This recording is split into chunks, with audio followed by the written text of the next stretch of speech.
So I'm in Mandalay, and already it certainly feels a little bit poorer than anywhere else that I've been, but I suppose that's probably to be expected.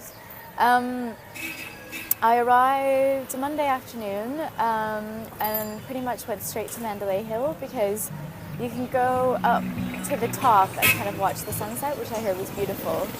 To get there, you go up a series of tunnels and stairs that lead to different pagodas. Now, when you're in the pagoda, you're not allowed to wear shoes, so you have to take your shoes off at the bottom.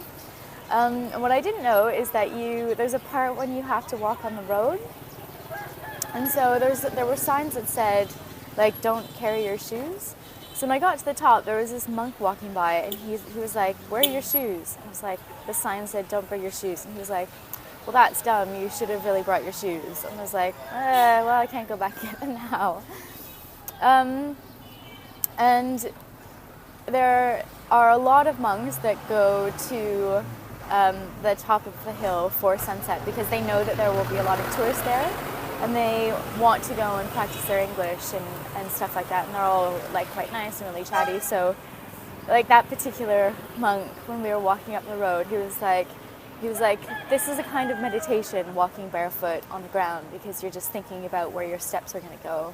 I sort of thought, well, if, swearing to yourself is meditation, then that is definitely what I'm doing.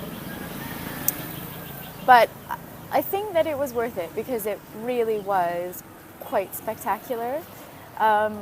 Like the video just really doesn't do it justice at all. The entire sky kind of like lit up red with kind of swirly red bits all around it.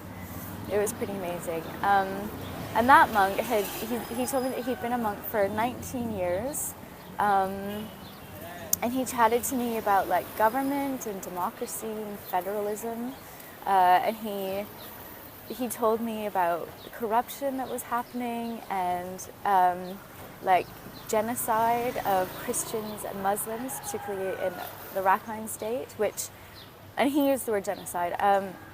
Like I didn't really know that they knew about that here because of the sort of media control and stuff like that. Like we know about it outside, but I was very surprised that he talked to me about that. And then I had to walk all the way back down in my bare feet, so I took a video just to prove that I actually did it and that it was pretty gross and there's a reason that we wear shoes, in case you had ever, questioned that pretty fundamental principle. And then yesterday I took a bike and I sort of like cycled all around. I went to the Royal Palace, which is sort of impressive in the state of disrepair that it has fallen into. The whole thing was bombed during World War II, so it's been rebuilt and it's pretty much a replica. So no one has actually lived there as far as I'm aware. And like the paint is all chipping off or is discolored. It's, kind of like almost not falling apart, but certainly hasn't been maintained particularly well. And the scale is, like, it looks bigger than what it is probably from the aerial view.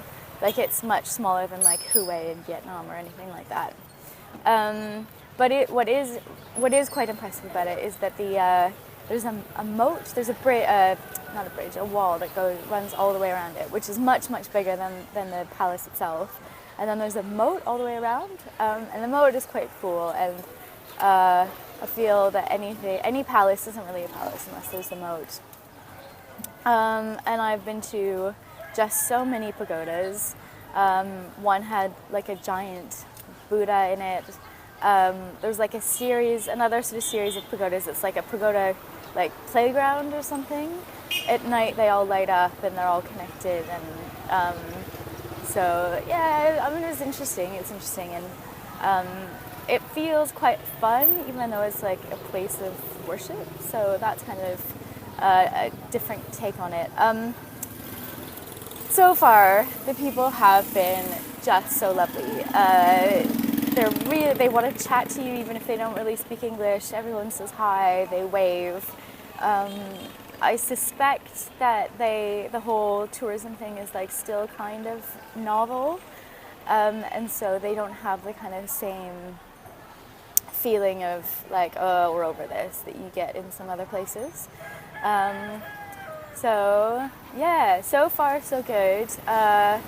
It's quite polluted, so my nose is stuffed up, and I think that the Japanese guy that is sharing my room, who has a cold, was giving me his cold. So it's just nice that there's sharing going on.